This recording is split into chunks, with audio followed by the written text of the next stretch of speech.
Parce que chacune de nos prières compte. De me rendre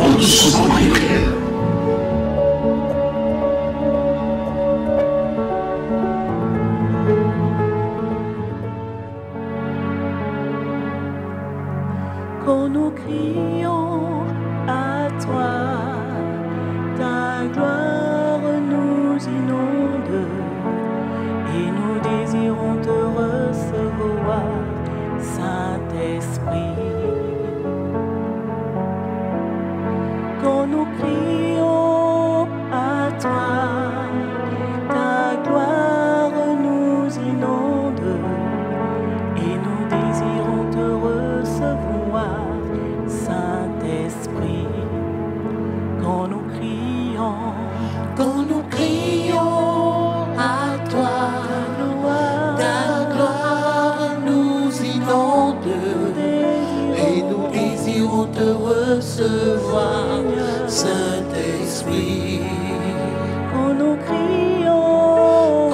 crions à toi, ta gloire nous inonde et nous désirons te recevoir, Saint-Esprit. Esprit, viens. Esprit, viens. Saint-Esprit, viens. Le temps de nous visiter est arrivé. Bonjour, bonsoir à tous, selon l'heure à laquelle vous me recevrez chez vous. Et puis, bien entendu, en fonction du décalage horaire. Je suis le prophète Sosen Mabouadi. Je suis gabonais, je vis en France et j'interviens ici dans le cadre du programme de jeûne et prière initié par le pasteur Xavier du Centre d'évangélisation Béthanie à Port-Gentil. La question de jeûner et de prier en faveur du pays me parle beaucoup. C'est pour cela que ce programme ne pouvait pas me laisser insensible. Je réponds à l'invitation pour parler de la part de Dieu en tant que prophète de l'Éternel sur la nation gabonaise par rapport à ce que Dieu m'a révélé quant à l'état spirituel de la nation gabonaise et ce que nous devons faire pour que nos prières montent jusqu'au ciel de Dieu et que le ciel soit ouvert sur la nation et que nous puissions voir s'accomplir les paroles et les prophéties que Dieu a relâchées sur cette nation, en commençant par cette prophétie qui dit que le Gabon sera le centre spirituel de l'Afrique.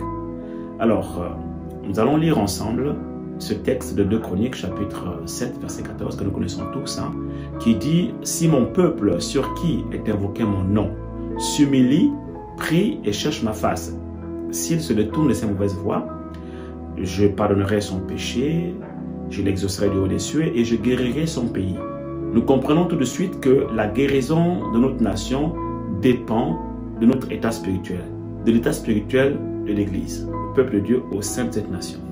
Si l'Église se détourne de ses mauvaises voies, si l'Église demande pardon à Dieu pour ses péchés, alors Dieu pourra guérir la nation. On peut se poser la question, quels sont les péchés de l'Église? Et c'est important de se poser cette question. Parce que cela posé nous amène ou nous invite à une introspection, un état d'examen de conscience. Parce qu'il faut être honnête quand même avec soi-même, même si c'est vrai qu'on a tendance à pointer du doigt les gens de ce monde. Il n'y a pas que les gens de ce monde ou les païens, comme nous les appelons, qui pêchent. Nous aussi, en tant que chrétiens, nous péchons. Et donc, si nous voulons que nos prières soient efficaces, particulièrement en faveur de la nation, nous devons nous repentir de nos péchés. L'un des péchés que l'Église du Gabon commet, et qui est un obstacle malheureusement à l'exaucement de nos prières, se trouve dans 1 Timothée, au chapitre 2, au verset 8. J'aimerais ici égrener quelques péchés, mais la liste n'est pas exhaustive. Mais déjà, je pense que ça va être l'essentiel qui va nous permettre, pendant ce programme de jeûne et prière, d'implorer la grâce de Dieu et de voir le ciel s'ouvrir sur la nation. 1 Timothée, chapitre 2, verset 8. Je veux donc que les hommes prient en tout lieu, en élevant des mains pures, sans colère ni mauvaise pensée. Dieu m'a montré que l'Église du Gabon prie, certes, mais elle prie avec de la colère et des mauvaises pensées dans son cœur. Je ne sais pas quelles sont les raisons qui expliquent cet état de fait. Les uns et les autres dans leurs relations, leur rapport mutuel ont certainement un historique assez particulier qui pourrait expliquer cela et qui pourrait faire en sorte que beaucoup de personnes aujourd'hui traînent certainement encore dans leur cœur des aigreurs, des rancœurs, des colères. Mais il est temps que nous puissions véritablement nous repentir, que nous puissions nous réconcilier les uns avec les autres. J'en appelle donc à une réconciliation nationale. Je ne parle pas de réconciliation nationale ici dans le sens politique du terme. Non, je parle de réconciliation nationale dans le sens ecclésiastique du terme. Jésus nous dit que lorsque tu viens présenter ton offrande à Dieu devant l'autel, ça peut être une offrande de prière, d'adoration ou autre.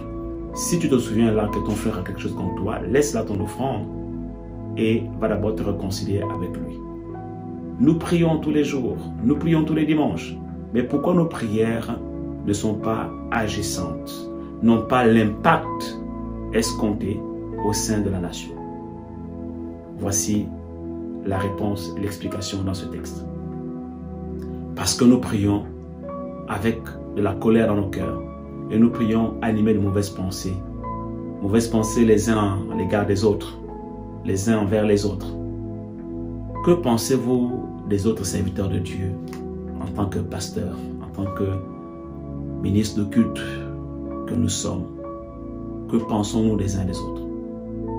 Il est peut-être important dans ce cadre que nous avons aujourd'hui de nous poser les bonnes questions et de nous faire ce qu'on appelle une introspection pour nous demander si réellement nous avons des cœurs purs quand nous prions, si nos cœurs ne sont pas animés de colère, de rébellion, de mauvaises pensées les uns envers les autres. Vous savez, parfois je discute avec certains pasteurs et je suis parfois étonné de savoir qu'il y a autant de choses dans les cœurs des uns des autres envers les uns les autres. Il y en a qui pensent que tel est un pasteur impudique, débauché. D'autres penseront que tel autre est un sorcier, c'est un politicien qui appartient à la loge, c'est un franc-maçon. Mais pourquoi ne pas vous asseoir autour d'une table et parler et vous dire franchement les vérités? Peut-être que vous découvrez que ce que vous êtes en train de dire ou ce à quoi vous pensez est vrai ou partiellement vrai, ou peut-être que vous découvrez que ce n'est pas du tout vrai. Mais au moins vous aurez parlé et vous auriez prié ensemble, vous serez réconciliés. Alors en tant que prophète de Dieu, j'ai comme entendu un son de la trompette, une alerte à ce niveau, et comme une responsabilité de tirer sur la sonnette d'alarme et d'interpeller le peuple de l'Église, corps de Christ, et particulièrement les serviteurs de Dieu, les ministres de culte au Gabon, pour dire, mettez-vous autour d'une table, autour d'une plateforme par exemple appelée pastorale nationale, et puis parlez-en. Parlez-vous à cœur ouvert et demandez-vous pardon les uns les autres. À cette condition, les prières de l'Église monteront jusqu'au ciel de Dieu et vont secouer la nation dans ses fondements. Et les changements que nous voulons voir se produire dans la nation vont certainement commencer à s'opérer. Écoutez-moi bien. Lorsque je parle ici, je ne parle pas juste en tant que frère en Christ, comme ça, qui vient apporter une exhortation. Je parle en tant que prophète de Dieu. Ça veut dire que c'est une parole, une orientation prophétique que j'ai reçue de la part de Dieu. Alors, je vous encourage, bien-aimés, à mettre cela en application. Créez une plateforme. Appelez-la comme vous voulez. Moi, je ressens de l'appeler pastorale nationale. Et puis faites des assises. Mettez tous les dossiers sur la table. Parlez à cœur ouvert, en toute franchise et vérité. Ça va être le début, le commencement, vraiment d'un processus irréversible qui va bouleverser la vie de la nation. Et puis, par la suite, je propose un grand rassemblement avec maintenant tous les chrétiens de prière, un sommet de la prière, qui va commencer par des temps de repentance, toujours en application de ce texte, ce principe de 2 Chroniques chapitre 7, verset 14, où nous allons prier ensemble. Demander pardon à Dieu pour les péchés de l'Église au sein de la nation, nos dérives, nos travers, nos déviations, nos dérèglements, notre mauvais témoignage, pour que le monde voit que nous sommes humbles aussi, que nous savons reconnaître nos fautes et que nous reconnaissons notre humanité. Nous reconnaissons que nous sommes des êtres humains et que nous ne sommes pas infaillibles. Mais à la seule différence que lorsque nous avons péché, nous savons nous repentir. Et en cela, nous serons un modèle de repentance à ce monde qui nous regarde, pour ce monde qui nous regarde. Oh my God, Seigneur, aide-nous à mettre cela en application. Et ma prière est celle-là, que cela soit mis en place au niveau du Gabon. Autre chose que j'aimerais ici dénoncer et que le Seigneur m'a révélé comme péché, c'est le manque d'honneur des pères et des mères spirituels. Lisez avec moi le texte Exode au chapitre 20, verset 12. Exode au chapitre 20, verset 12. Il est écrit « Honore ton père et ta mère afin que tes jours se prolongent dans le pays que l'Éternel ton Dieu te donne. » Vous voulez la pérennité de votre ministère au sein du pays que Dieu vous donne. Vous voulez la durabilité de votre couple, de votre vie, de votre santé, la longévité. Vous voulez la prospérité de vos entreprises et la pérennité de celle-ci ou encore de votre carrière professionnelle. Je vous exhorte à vous réconcilier avec vos pères et vos mères spirituelles. Je puis voir la rébellion. Beaucoup de personnes, beaucoup d'entre vous se sont séparés en rébellion, sont en mauvais termes avec leurs parents spirituels. Ce texte pourrait certainement s'adresser à nous dans la perspective des parents sur le plan naturel, mais c'est également valable au niveau des parents sur le plan spirituel. Nous devons apprendre à honorer nos parents spirituels, même si on a certainement des choses à leur reprocher. La Bible déclare par exemple que parents n'héritez pas vos enfants. Peut-être qu'il y a eu des maladresses, il y a eu des choses qui ont hérité les enfants, qui ont été à l'origine du fait que certains enfants quittent trop tôt la maison, en rébellion, avec des aigreurs, des rancœurs, des colères dans le cœur. Mais le linge sale ne se lave-t-il pas en famille, selon un adage africain de chez nous? Et la Bible déclare, c'est le seul commandement auquel s'attache une promesse, afin que le nombre de tes jours sur la terre soit prolongé. La longévité, à tous les niveaux de notre vie, est attachée à l'obéissance à ce principe. Et puis je pourrais également parler des autorités sur le plan général du terme, des autorités hiérarchiques, politiques, peu importe. Il est temps que nous puissions vraiment changer notre attitude vis-à-vis de nos pères, de nos parents et de nos autorités dans le sens large du terme. Enfin, troisième et dernière chose que j'aimerais dénoncer ici, qui est un péché qui convient également de dénoncer et duquel il est important que nous puissions nous en repentir, c'est le manque d'obéissance à l'ordre suprême. Dans Matthieu, au chapitre 28, verset 19, Jésus est clair. Il dit « Allez et faites de toutes les nations des disciples ». Le mot « nation » ici peut renvoyer à la notion de territoire géographique. Donc, on comprend que Dieu nous donne le Gabon. Alors, nous devons prêcher l'évangile et revenir aux vertus et aux valeurs qui ont marqué les temps de réveil au Gabon, les standards du premier réveil, du deuxième et troisième réveil au Gabon, en fonction de l'histoire du Gabon. Mais il fut autre temps où la prédication de l'évangile était prépondérante au Gabon. Il y avait des rassemblements partout, on prêchait l'évangile. Jésus était prêché, mais pourquoi aujourd'hui l'église du Gabon maintenant a renoncé à cette vertu et maintenant cherche plus le côté spectaculaire, le côté vraiment, je veux dire, moderne. Ce n'est pas mauvais la modernité, mais je veux dire, on est beaucoup plus dans l'effet de mode, voilà, dans les artifices. Bien aimés, revenons à l'essentiel du message de l'évangile. Revenons à la prédication de la croix. Revenons aux fondamentaux. Prêchons les fondements de la foi, la sainte doctrine. Revenons au message de la croix parce que c'est la prédication de la croix qui est une puissance de Dieu pour le salut de quiconque croit.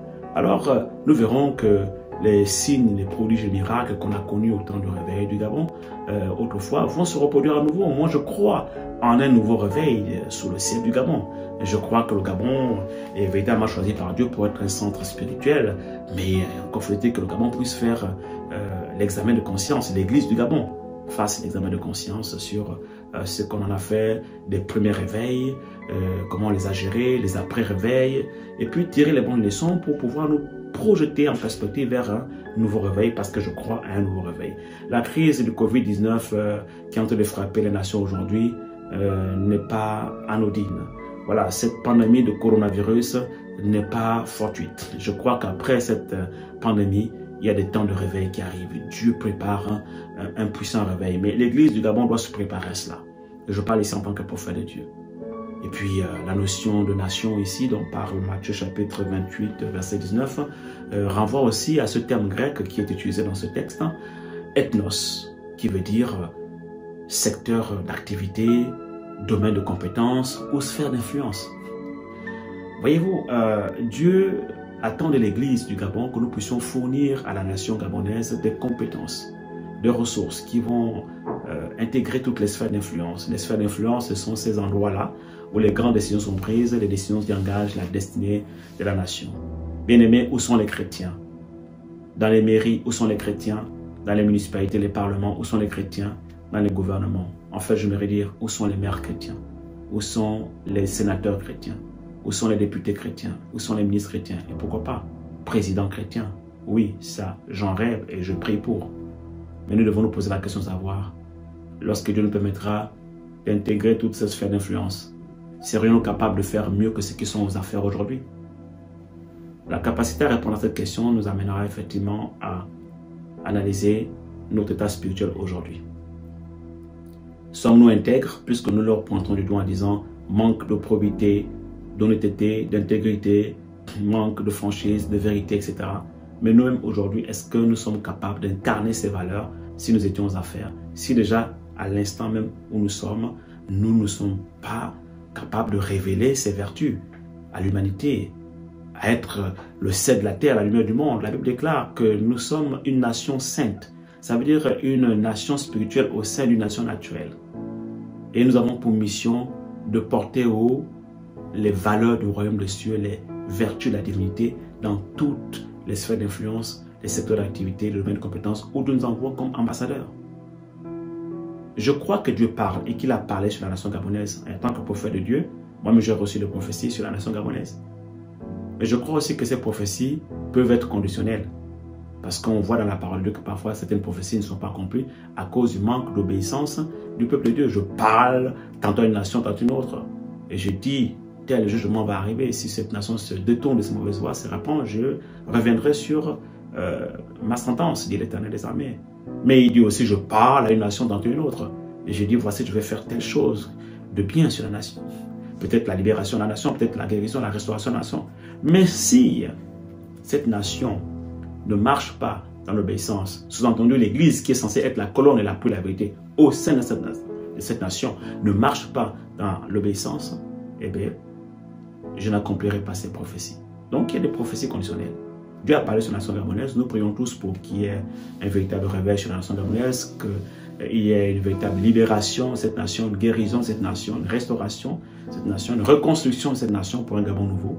Mais nous devons réellement nous poser la question, pourquoi les prophéties tardent-elles? Parce que les prophéties peuvent tarder, Habakkuk le dit. Mais qu'est-ce qu'il dit d'autre? Si la prophétie tarde, attends-la, sois à ton poste. Oui, nous sommes à notre poste, nous prions, mais est-ce que nos prières sont-elles exaucées? Et pourquoi ne sont-elles pas exaucées? Voici les causes que je viens d'évoquer ici, et encore que la liste n'est pas exhaustive. Frères et sœurs, je viens de vous parler avec tout mon cœur de la part de Dieu. Recevez cette parole et puis méditons dessus. Je ne vous demande pas forcément de m'acclamer parce que je suis convaincu que les prophètes ne font pas forcément l'unanimité. Les vrais prophètes de Dieu, depuis la nuit des temps, n'ont jamais fait l'unanimité. Et je ne suis pas venu ici pour chercher l'approbation de tout le monde. Mais les prophètes de Dieu ont ce mérite de parler de la part de Dieu. Voilà, je suis venu vous parler de la part de Dieu. C'est une grâce. Et que Dieu puisse faire entendre ces paroles comme un écho dans vos cœurs et que cela produise l'impact que Dieu veut que cela puisse produire. Que le fruit soit abondant. Et c'est ma prière, Père, pour que la nation gabonaise puisse voir les jours meilleurs que tu as prophétisés sur elle et qu'un ciel nouveau se lève sur la nation gabonaise. Merci, Père. Je prie pour les familles qui sont aujourd'hui touchées par le coronavirus, le Covid-19. Je prie qu'en cette période pascale, le sang de Jésus soit aspergé sur les portes, sur les linteaux de toutes les maisons des familles gabonaises, comme cela a été le cas lorsque tu as institué la Pâque avec Moïse en Égypte, de sorte que lorsque le vent de l'épidémie, la peste est passée, ces maisons ont été épargnées. Épargne les familles gabonaises, épargne les familles africaines, épargne les familles du monde entier de cette pandémie, de cette épidémie de coronavirus Covid-19.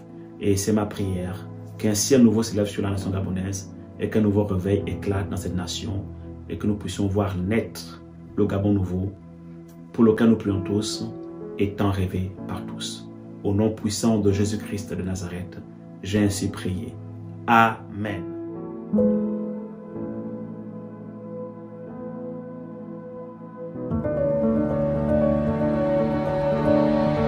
Parce que chacune de nos prières compte de me rendre en prière.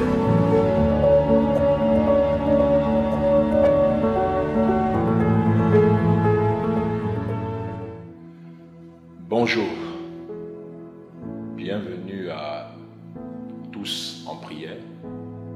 Tous en prière qui est une invitation à la prière à cause des temps par lesquels nous sommes en train de passer. Et donc plus que jamais, Dieu nous invite son peuple, l'Église, à la prière. Je suis le révérend Nathanaël Maganga des ministères AFNAC, Église La Maison du Potier. Je voudrais ce jour m'adresser à l'Église, le peuple de Dieu. Et le texte que j'ai choisi, c'est le texte qui se trouve dans le livre de 2 Samuel, le chapitre 3, le verset 1. 2 Samuel, chapitre 3, le verset 1, que je m'en vais lire. La Bible dit ceci: la guerre dura longtemps. Entendez bien, la guerre dura longtemps entre la maison de Saül et la maison de David. David devenait de plus en plus fort et la maison de Saül allait en s'affaiblissant.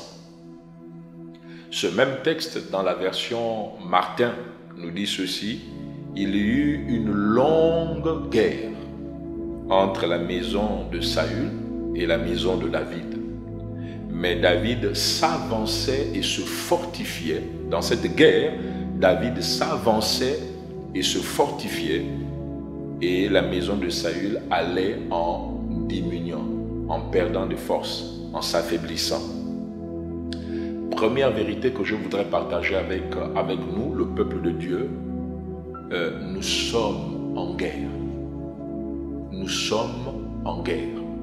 Ce que nous sommes en train de voir, ce qui est en train de se passer dans le monde, nous devons intégrer dans notre esprit que nous sommes en guerre. Et d'ailleurs, la Bible nous enseigne que nous sommes impliqués dans une guerre. Nous sommes impliqués dans un combat spirituel. Et dans cette guerre dont nous sommes impliqués, dans ce combat spirituel dont nous sommes impliqués, ne perdons pas de vue qui est notre ennemi. Il est important que nous sachions qui est notre ennemi. Et Jacques, dans sa lettre écrivant aux croyants, je suis dans Jacques le chapitre 4, le verset 7, Jacques nous dit ceci: résistez au diable. Sans aucune ambiguïté, Jacques nous présente là qui est notre ennemi, le diable.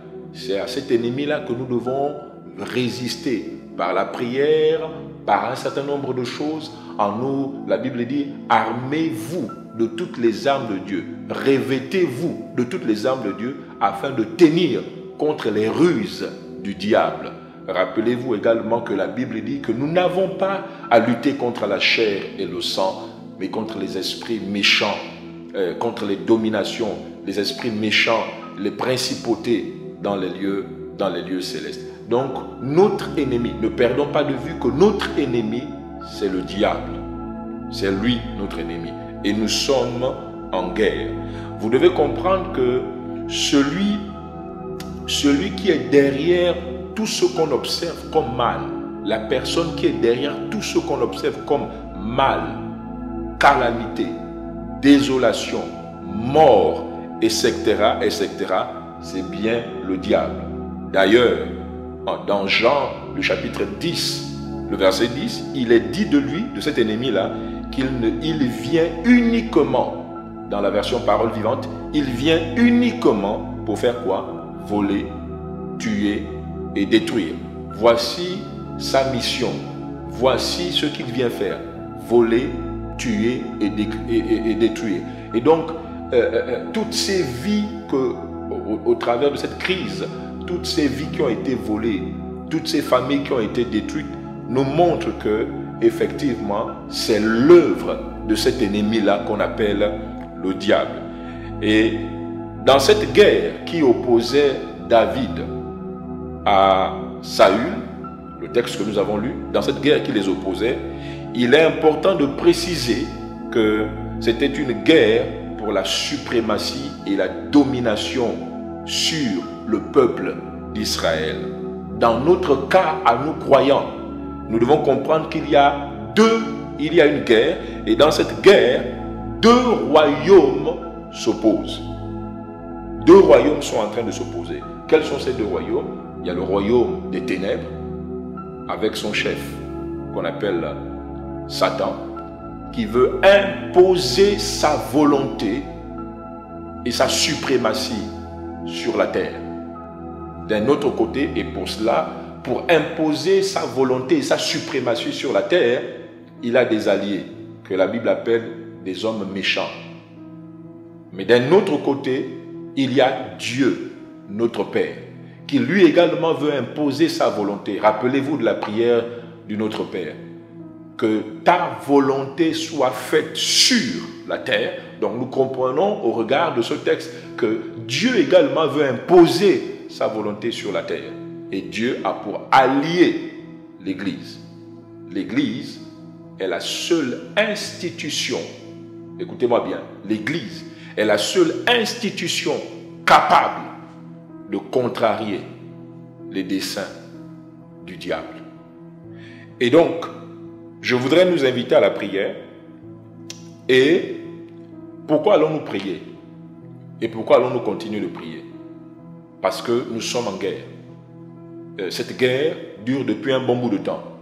Et quand la guerre dure depuis un bon bout de temps, on peut se laisser aller au découragement, on peut se laisser aller au désespoir.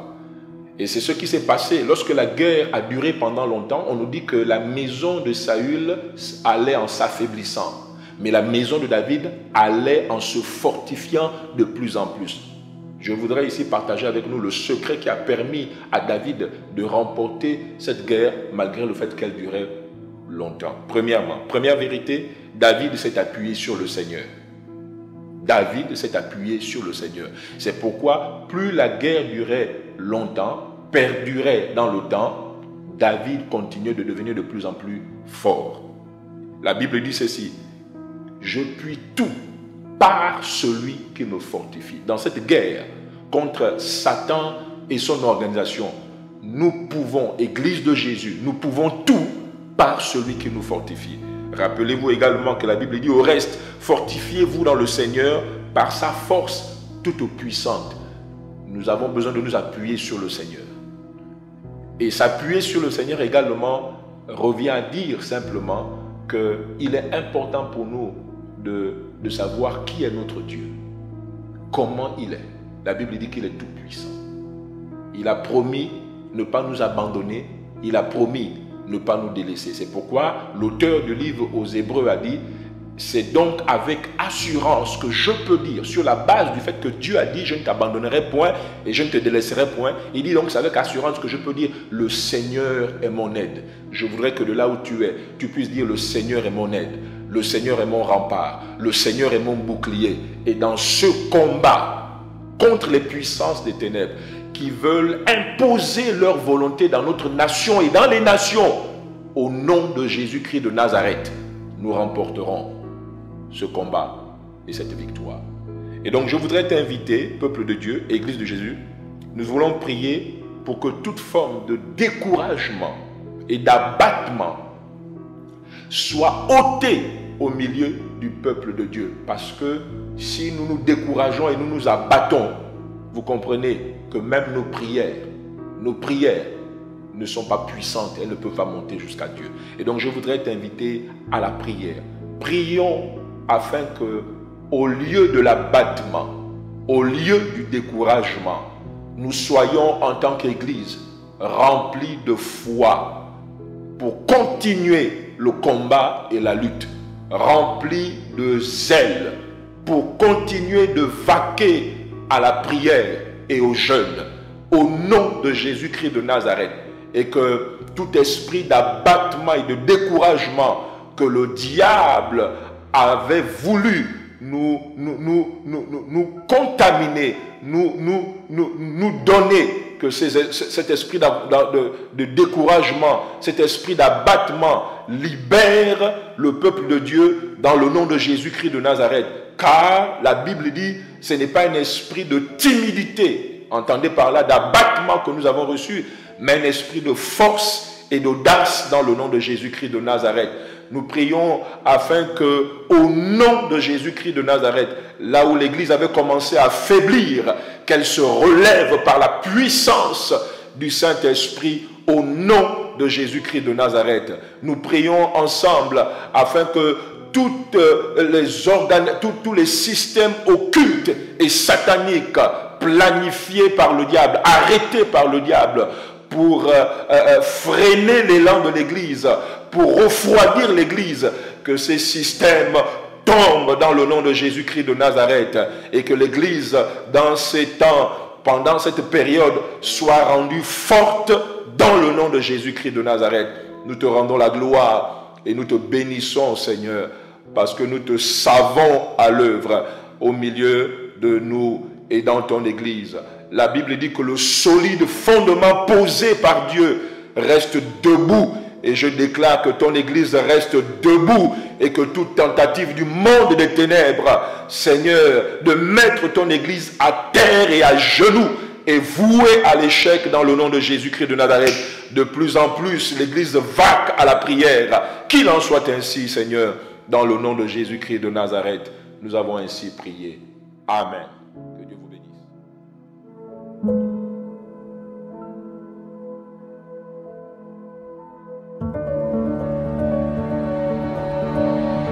Parce que chacune de nos prières compte de me rendre en son prière.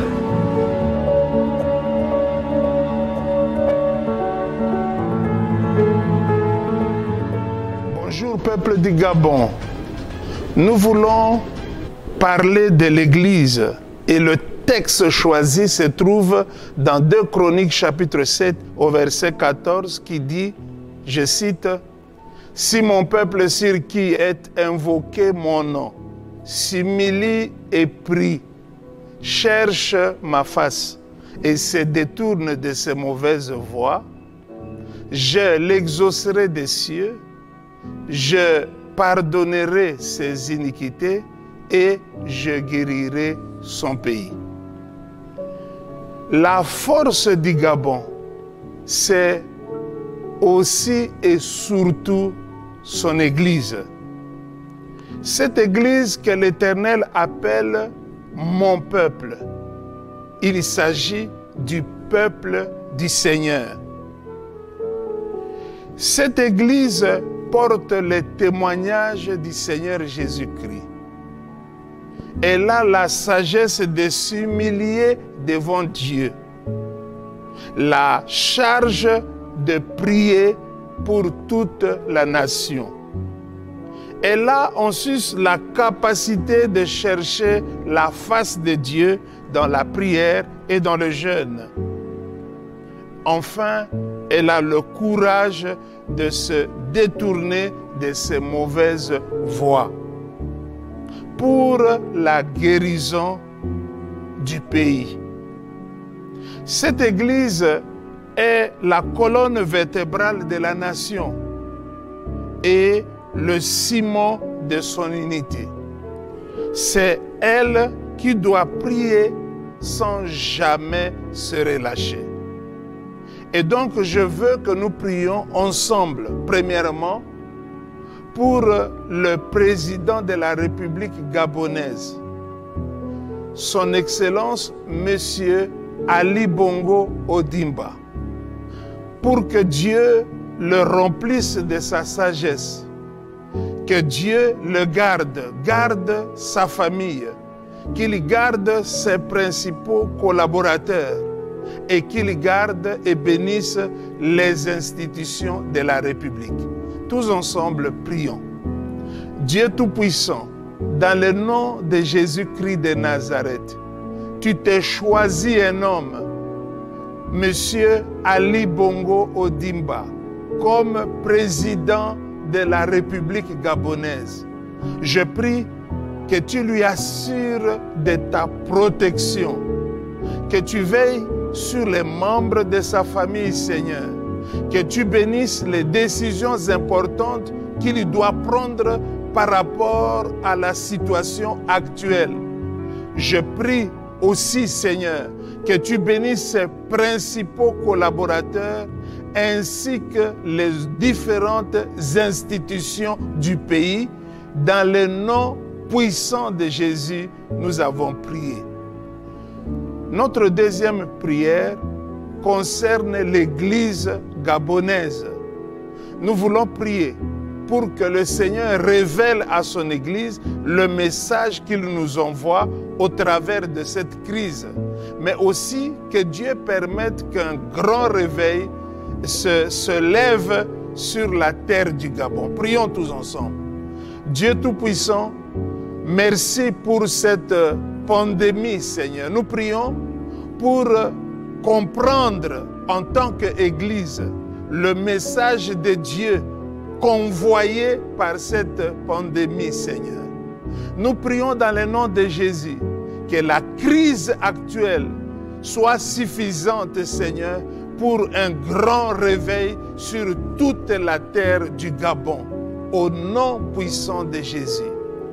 Notre troisième prière, bien-aimés dans le Seigneur, concerne ceux de nôtres qui sont malades de ce virus. Nous voulons prier parce que le médecin soigne, mais il n'y a que Dieu qui guérit. Prions tous ensemble. Dieu Tout-Puissant, je prie pour tous nos bien-aimés, nos frères et sœurs malades de Covid-19. Je prie que tu étendes ta main pour la guérison, pour la restauration. Nous voulons de plus en plus entendre le témoignage de tes interventions sur la terre de la République gabonaise. Au nom puissant de Jésus, merci pour le sang qui a coulé à la croix et qui arrête la propagation de cette maladie, qui détruit la courbe de la propagation, la courbe de la contagion et qui élève la courbe de la santé et la courbe de la guérison dans le nom puissant de Jésus. Bien-aimés dans le Seigneur, nous avons commencé la prière, mais c'est nous tous qui devons la continuer ensemble sur la terre de notre pays. Que Dieu vous bénisse. Shalom.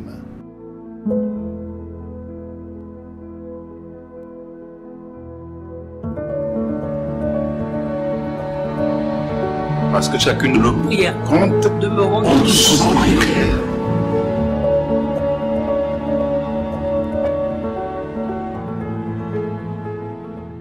Gloire à Dieu. Vous venez là de suivre les différentes interventions des serviteurs de Dieu et je pense que nous avons tous été bénis. Mais il est important que la fin de toute chose, comme dit la Bible, est meilleure. Il est donc important pour nous de terminer avec le repas du Seigneur pour sceller cette bénédiction. Je vous invite rapidement à lire avec moi le texte que nous avons lu hier dans 2 Rois chapitre 2 verset 19. 2 Rois chapitre 2 verset 19. La Bible dit, les gens de la ville dirent à Élisée, voici le séjour de la ville est bon, comme le voit mon Seigneur, mais les eaux sont mauvaises et le pays est stérile. Le verset 20 du même chapitre dit ceci, il dit, apportez-moi un plat neuf et mettez-y du sel, et ils le lui apportèrent. Verset 21, il alla vers la source des eaux, et il y jeta du sel et dit, ainsi parle l'Éternel, j'assainis ces eaux, il n'en proviendra plus ni mort, ni stérilité, ni mort, ni stérilité. Il dit, il alla vers la source des eaux. Et donc, pendant la célébration de la Seine, nous prions l'Éternel, le Dieu de notre Seigneur Jésus-Christ, qu'il puisse agir de manière à ce que toutes les sources de notre ville, de notre pays, de notre nation soient visitées. La Bible dit, il alla vers la source des eaux et il y jeta du sel et dit ainsi par l'Éternel, j'assainis ces eaux, il n'en proviendra plus ni mort ni stérilité. Alors, sur la base du repas du Seigneur, c'est aussi des actes prophétiques, ainsi déclare le Seigneur. Par le pain qui représente le corps du Seigneur et la coupe qui représente ici le sang de Jésus-Christ de Nazareth, je voudrais déclarer conformément à la pensée de Dieu qu'il ne proviendra plus jamais ni mort ni stérilité dans notre pays et dans la vie de tous ceux qui suivent à l'instant. Alors que Jésus mourait à la croix, mais juste avant qu'il n'expire, il va dire « tout est accompli ». Donc, la mort du Seigneur Jésus-Christ avait pour objectif de pouvoir accomplir parfaitement ici la pensée de Dieu. C'est donc à la croix que la malédiction a été brisée. La Bible dit qu'il s'est fait malédiction pour nous, afin que nous soyons bénédiction. C'est donc aussi à la croix que la pauvreté a été brisée. C'est aussi à la croix qu'il a porté nos infirmités, nos douleurs. C'est aussi à la croix où nous avons des grands bénéfices. La Bible dit les meurtrissures par lesquelles nous sommes guéris. Alors que le Seigneur est mort, j'élève ce pain qui est le corps du Seigneur devant les puissances, devant les anges de l'Éternel, en rappelant la mémoire du Seigneur quant à la mort de son Fils, alors que le Saint-Esprit est sur la terre pour l'Église afin d'appliquer toutes ces choses. J'associe par l'Église toute notre nation, j'associe par l'Église toutes les familles gabonaises, j'associe par l'Église, l'Église corps de Christ ici, alors que je rends ce pain, je déclare conformément à la parole du Seigneur, tout est accompli. Aujourd'hui, je déclare, ainsi dit le Seigneur, il n'en proviendra ni mort ni stérilité dans ce pays, dans les familles et dans l'Église. Qu'il en soit ainsi, au nom de Jésus-Christ de Nazareth. Jéhovah, le Dieu de grâce, lève-toi en faveur de la nation, en faveur de l'Église et en faveur des familles. Lève-toi, Seigneur, que l'ange de l'Éternel mette en fuite tout ce qui dévore, tout ce qui cause la stérilité, et que les sources de notre pays soient entièrement visitées et que les eaux soient assainies. Aujourd'hui, la délivrance de l'Éternel est entrée dans les familles, dans l'Église et dans les maisons, au nom de Jésus-Christ de Nazareth. Il en sera de même. Pour cette coupe que tu as dit, ceci est la coupe de l'Alliance. Le sang est ton sang. La vie est dans le sang. Je lève cette coupe. Elle sera l'unique coupe dans notre nation. Elle sera la seule chose qui bénit. Elle sera le seul sacrifice. Je dis bien, cette coupe sera le seul sacrifice, Seigneur, que tu considéreras dans cette nation. Jéhovah, si tu as donné ton esprit à l'Église, tu as investi les prophètes, je déclare dans le nom de Jésus-Christ de Nazareth la délivrance de la nation.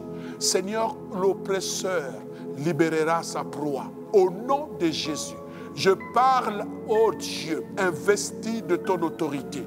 Devant ta table, la Bible dit au sujet de David, tu dresses devant moi en face de mes ennemis. Seigneur, ô Dieu, une table Seigneur, tu oinduis ma tête et ma coupe déborde. Seigneur, que la coupe, Père éternel, de la grâce déborde dans cette nation. Au nom de Jésus, je proclame la délivrance de la nation. Je proclame la délivrance des familles. Je proclame la délivrance, la délivrance, la délivrance. Père, oh Dieu, à cet instant, que l'ange de l'Éternel qui campe autour de ceux qui craignent Dieu puisse parcourir notre nation avec une telle vitesse que tout autel soit renversé et que les forces des ténèbres soient dispersées. Je revins, Seigneur, que le Gabonais, Seigneur, puisse se réjouir. C'est le Gabonais, Père éternel, qui dira, l'Éternel est Dieu. Nous bénissons, Père éternel, cette soirée. Nous réclamons le Gabon à Jésus-Christ de Nazareth. À compter de maintenant, Seigneur, fixe les limites à l'ennemi. Repousse, Père éternel, ô Dieu, ses actions. Anéantis, Père éternel, ô Dieu, leur complot. Au nom de Jésus-Christ de Nazareth, que nous avons prié. Amen. Seigneur, merci. Que la gloire et l'honneur te reviennent au nom de Jésus-Christ. Amen. Nous voulons encore vous dire que le jeûne continue demain. Demain, c'est le dernier jour. Nous serons encore une fois dans la prière en faveur de notre nation. Surtout, ne faites pas de ces moments-là des moments juste personnels. Partagez-les avec les autres. Que le Seigneur, notre Dieu, vous visite. Que Dieu vous garde.